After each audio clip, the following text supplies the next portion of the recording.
Assalamualaikum warahmatullahi wabarakatuh. Alhamdulillahirabbil alamin. Asyhadu an la ilaha illallah wa asyhadu anna Muhammadan abduhu wa rasuluh.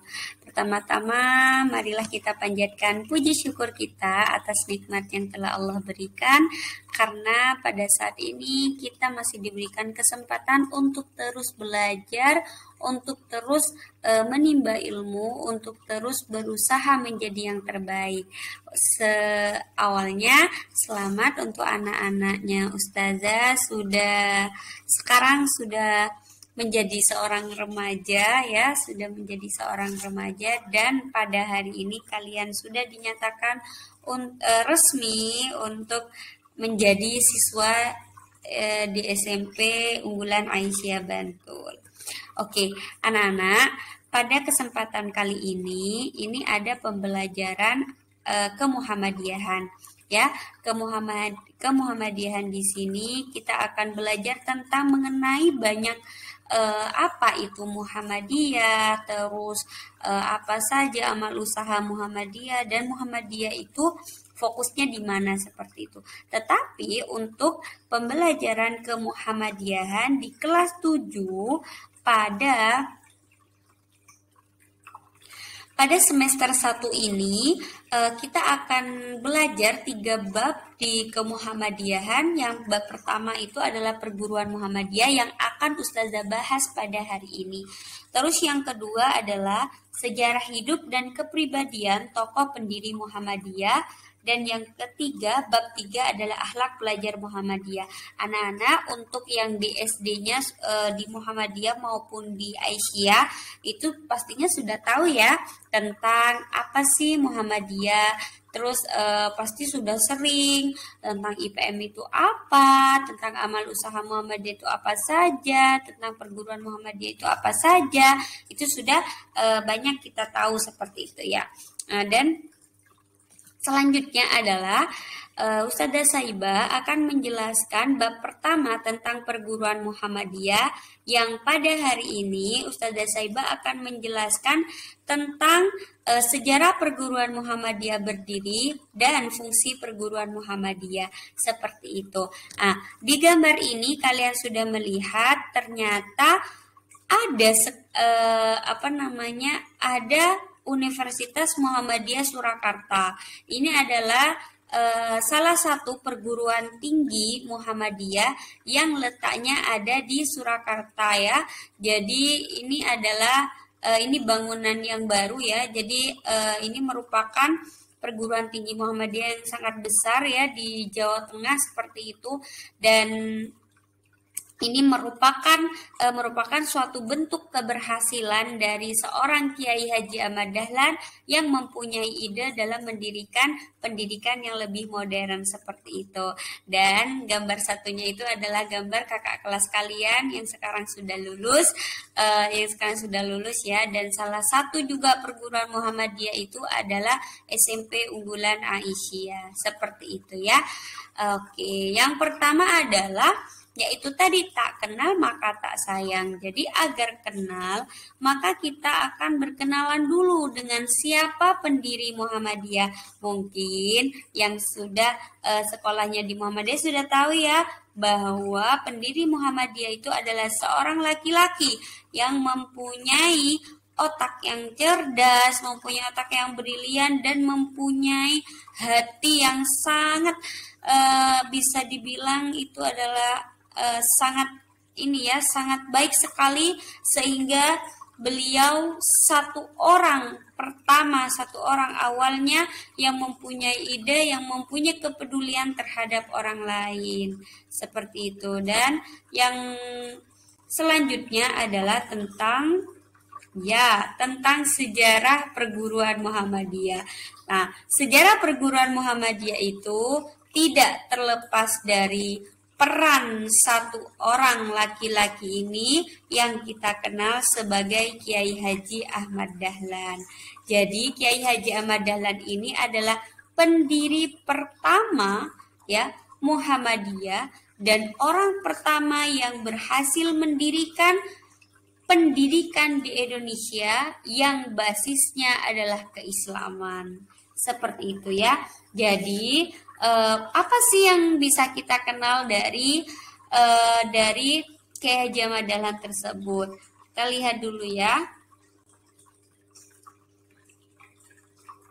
Oke, ini ya, siapakah Ahmad Dahlan? Jadi Ahmad Dahlan ini merupakan nama kecilnya adalah Muhammad Darwis, atau yang kita kenal sekarang itu adalah Kiai Haji Ahmad Dahlan. Jadi Kiai Haji Ahmad Dahlan ini lahir pada tanggal 1 Agustus 1868 di Kauman, Yogyakarta. Dekat sekali nih sama rumahnya Ustazah Saibah. Jadi dekat dengan Langgar Kidul ya. Terus yang selanjutnya beliau itu wafat pada tanggal 23 Februari 1923. Jadi ini banyak sekali guru yang terkenal Kiai Haji Ahmad Dahlan itu. Ada Syekh Ahmad Khotib ya.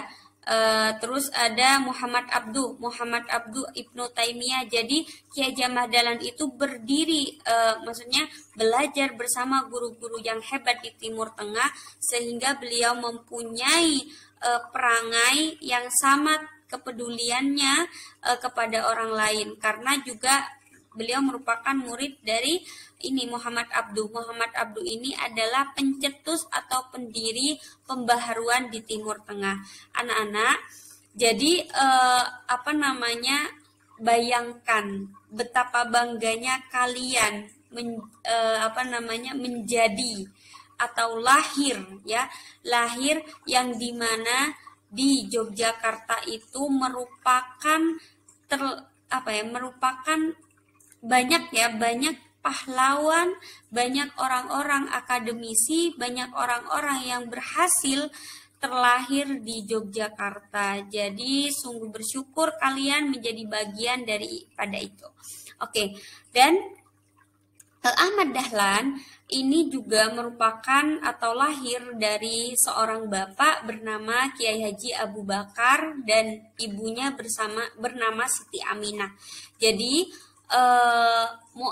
ia lahir ya, jadi Kiai Haji Ahmad Dahlan itu lahir dan tumbuh di Kampung Kauman, yang dimana Kampung Kauman itu terkenal sebagai kampung yang religius di Yogyakarta, dan juga Masjid Agung Kauman itu juga terdapat di Kauman, seperti itu ya. Terus jadi Kiai Haji Ahmad Dahlan ini merupakan sosok yang dimana semangat belajarnya beliau itu sangat tinggi, anak-anak. Jadi semangat belajar beliau itu sangat tinggi, sehingga dari kecil beliau itu sudah terbiasa untuk belajar, sudah terbiasa untuk mencari ilmu, sehingga beliau itu sangat cinta terhadap pendidikan, seperti itu. Jadi beliau itu pernah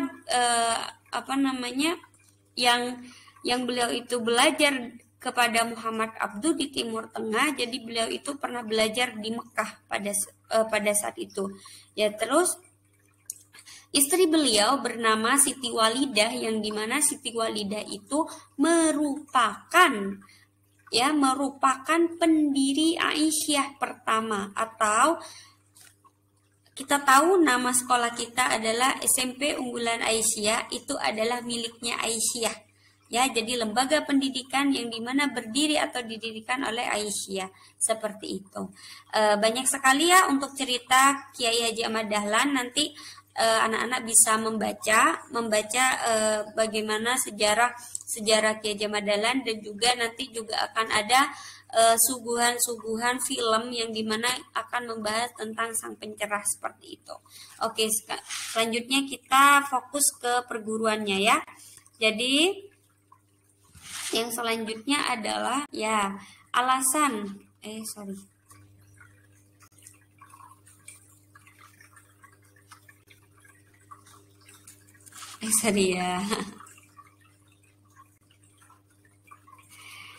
alasan Kiai Haji Ahmad Dahlan mendirikan sekolah.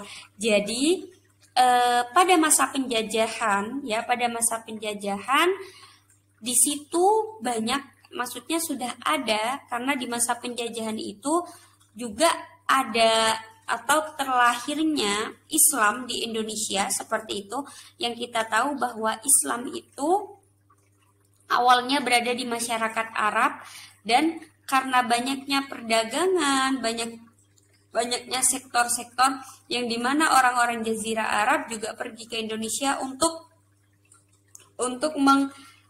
untuk apa ya namanya, untuk memperkenalkan Islam. Maka pada saat zaman kerajaan gitu, Islam itu berdiri, atau Islam itu lahir, Islam itu ada di Indonesia seperti itu. Jadi pada saat itu, dimana pada saat penjajahan Belanda ya, yang dimana ada perbedaan seperti itu, ada perbedaan antara sistem pendidikan kolonial Belanda dan sistem pendidikan Islam tradisional yang dimana berpusatkan di pondok pesantren, sehingga berkembang dualisme sistem pendidikan di Indonesia. Jadi pada saat itu pendidikan Belanda sendiri dan Indonesia itu masih belum mempunyai pendidikan formal yang dimana itu ini sama pemerintah ya. Jadi pada saat itu hanya pondok pesantren saja. Lalu di mana pada saat itu juga ada pendidikan Belanda atau ada sekolah Belanda yang dimana itu difokuskan hanya untuk orang-orang pribumi atau orang-orang Indonesia yang dimana dia itu banyak uangnya gitu. Jadi kalau seumpama ada anak Indonesia yang tidak memiliki uang, maka tidak bisa untuk sekolah di sekolah Belanda seperti itu. Jadi ada ya, jadi Ki Hajar Madalan itu melihat ternyata di situ ada berbagai anak ya, ada berbagai anak yang tidak bisa sekolah, yang tidak bisa mengenyam pendidikan di sekolah Belanda ketika dia itu bukan orang kaya. Dan juga pada sistem pendidikan Belanda itu hanya terfokuskan kepada pendidikan saja, tetapi tidak ada nilai-nilai Islamnya, yang dimana kita tahu bahwa Ki Hajar Madalan itu penganut Islam yang sangat kental seperti itu ya. Lalu sedangkan di pondok pesantren itu sistem pendidikannya itu hanya terfokuskan kepada keislaman saja, tetapi tidak ada tuh nilai-nilai pendidikan yang sistemnya itu sangat kurang gitu. Jadi tidak ada nilai-nilai pendidikan yang secara umum, sehingga itu menjadi pikiran atau menjadi apa ya, Ki Hajar Madalan berpikir bahwa harus ada perubahan dalam pendidikan tersebut seperti itu. Jadi maka timbullah ide bahwa Ki Hajar Madalan akan melakukan pembaharuan di pendidikan, dan di mana kita tahu bahwa latar belakang Kiai Haji Ahmad Dahlan mendirikan pendidikan itu juga bagaimana beliau itu peduli terhadap lingkungan, terhadap ekonomi masyarakat, keadaan masyarakat, peduli terhadap kesehatan masyarakat, dan peduli terhadap pendidikan masyarakat, yang dimana Ki Hajar Ahmad Dahlan berpedoman pada Quran surat Al-Ma'un seperti itu ya. Jadi itu yang mendasari Ki Hajar Ahmad Dahlan untuk mendirikan 3 itu, yaitu panti asuhan, yang kedua rumah sakit, yang ketiga pendidikan. Oke, next. Oke, selanjutnya adalah ini ya. Jadi di sekolah Belanda itu dia berdiri hanya ditujukan untuk kalangan pribumi, ya, dari kalangan orang kaya dan pejabat. Sedangkan juga tujuannya sekolah ini untuk membentuk akal dan kecerdasan tanpa menyinggung sama sekali usaha untuk menghaluskan hati dan perasaan yang dapat menumbuhkan akhlak mulia.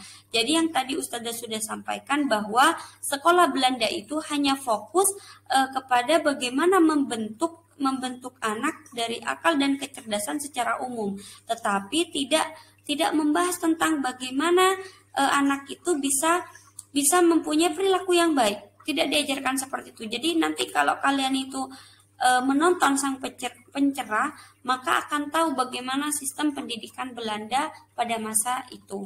Ya, itu ya untuk yang Belanda. Terus yang selanjutnya adalah sedangkan di pondok pesantren tradisional itu orang-orang Islam itu sejak Islam masuk di Indonesia itu telah memperkenalkan bentuk dan sistem pendidikan Islam yang khas yang dikenal dengan pondok pesantren modern, pondok pesantren tradisional. Ya, jadi ada pesantren apa yang dimana di situ didirikan oleh seorang kiai.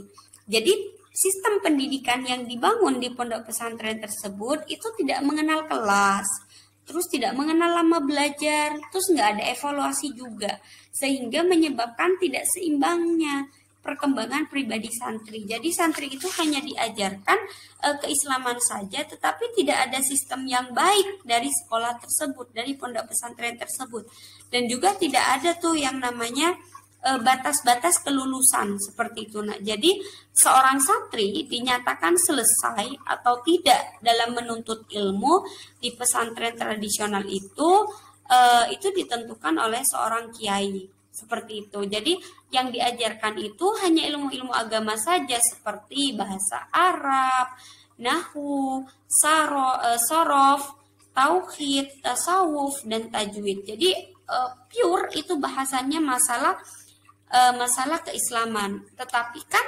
sebagai masyarakat yang dimana tidak hanya hidup di jalur, maksudnya tidak hanya hidup di jalur keislaman, kita juga hidup di Indonesia, maka Kiai Haji Ahmad Dahlan berpikir perlu loh untuk melakukan sebuah pembaharuan. Tidak mungkin seorang anak Indonesia itu hanya terfokuskan pada situ saja, karena beliau tahu bahwa kehidupan di dunia itu harus balance antara dunia dan juga akhirat, seperti itu ya. Jadi itu yang melatar belakangi Kiai Haji Ahmad Dahlan untuk mendirikan perguruan tinggi, dikarenakan banyak sistem antara pondok pesantren tradisional maupun pendidikan Belanda itu tidak kurang untuk kesejahteraan masyarakat seperti itu. Nah, terus yang selanjutnya adalah ini ya. Jadi Kiai Haji Ahmad Dahlan terus mengamati adanya kelebihan dan kekurangan dari sistem pendidikan di Indonesia. Maka pada tanggal 1 Desember 1911 beliau mendirikan perguruan Muhammadiyah yang berbeda dari keduanya. Berbeda apanya? Berbeda terletak pada sistem dan kesempatan hak semua warga untuk melaksanakan pendidikan. Jadi Kiai Haji Ahmad Dahlan yakin bahwa ketika beliau membangun sekolah atau membangun madrasah ya, beliau yakin bahwa ini akan maju seperti itu. Ini akan sesuai dengan bagaimana sistem pendidikan Indonesia juga harus dirubah seperti itu. Jadi mau mengkombinasikan antara pendidikan umum dan pendidikan pesantren sehingga menjadi pendidikan Islam nasional. Maksudnya Islam yang dimana itu diakui oleh negara. Jadi pada saat itu Kiai Haji Ahmad Dahlan mendirikan sekolah itu di ruang tamu rumahnya. Jadi pada waktu itu di pesantren belajarnya itu kan lesehan seperti itu ya, belajarnya lesehan, terus hanya beralaskan tikar gitu, nggak ada papan tulis, nggak ada apa. Lalu Kiai Haji Ahmad Dahlan membuat bangku, terus ada papan tulis, sehingga Kiai Haji Ahmad Dahlan juga dikatakan kafir oleh para kiai pada saat itu karena itu merupakan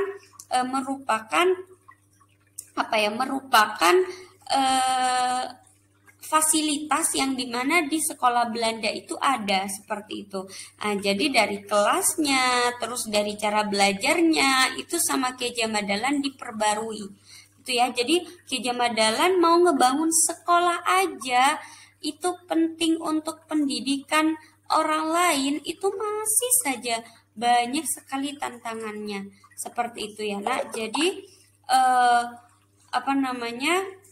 Kiai Haji Ahmad Dahlan pengen mengamalkan kehidupan Islam itu dalam kehidupan sehari-hari.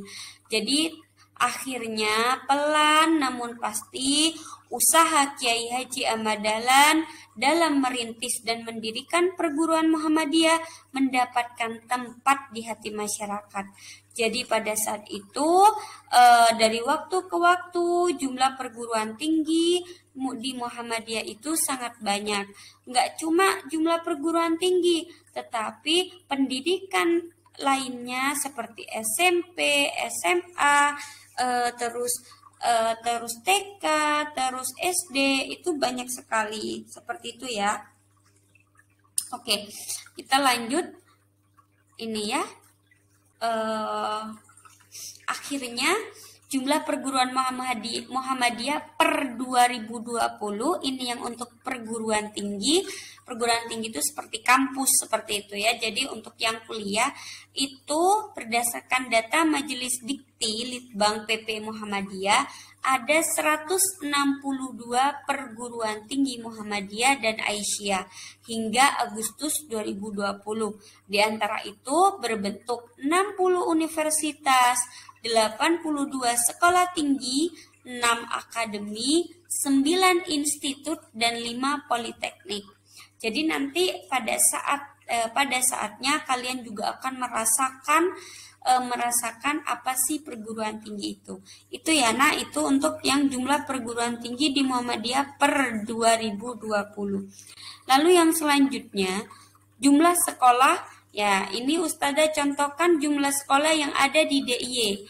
Ini menurut Majelis Dikdasmen PP Muhammadiyah ya, di Dapodiknya ternyata jumlah sekolah Muhammadiyah itu ada 3.334 sekolah.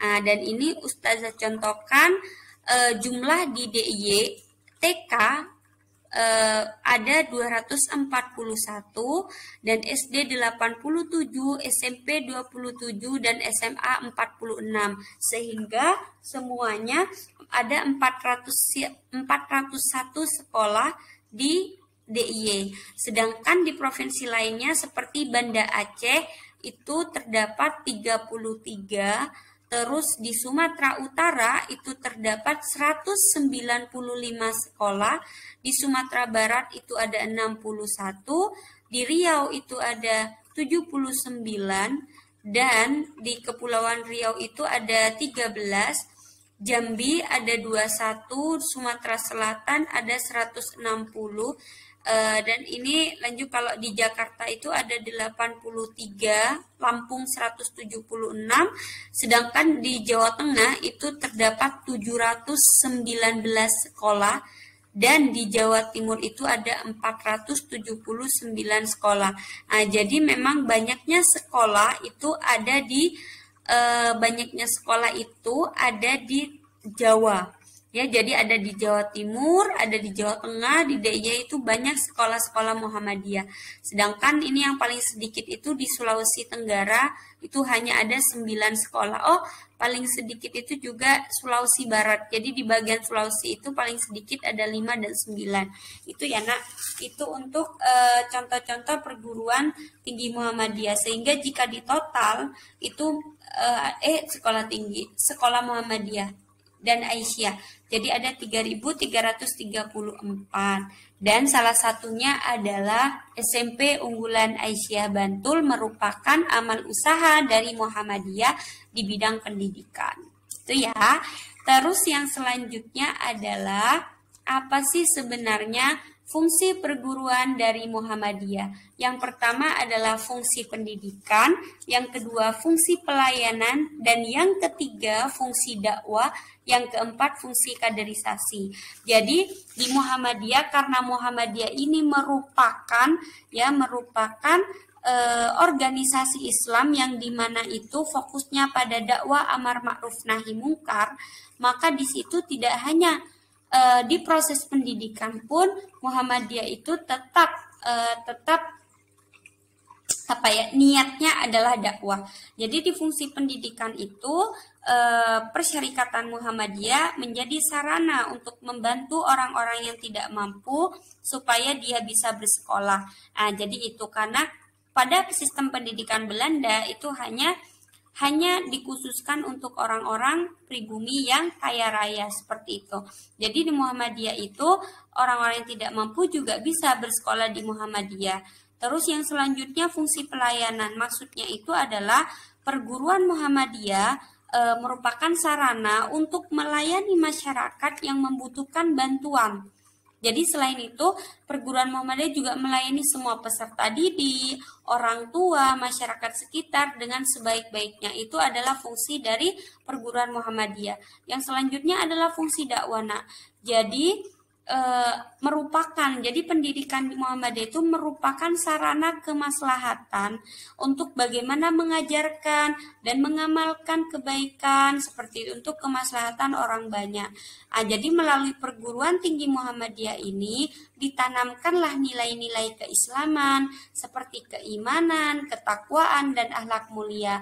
Sama halnya seperti yang kalian rasakan sekarang, di mana di Muhammadiyah itu tidak hanya dikelompokkan pendidikan mata pelajaran PAI saja, tetapi dipecah-pecah. Ada akidah akhlak, ada Quran hadis, ada tarikh, ada fikih. Lah itu apa? Untuk lebih memfokuskan bagaimana kalian itu bisa mengetahui seperti itu ya.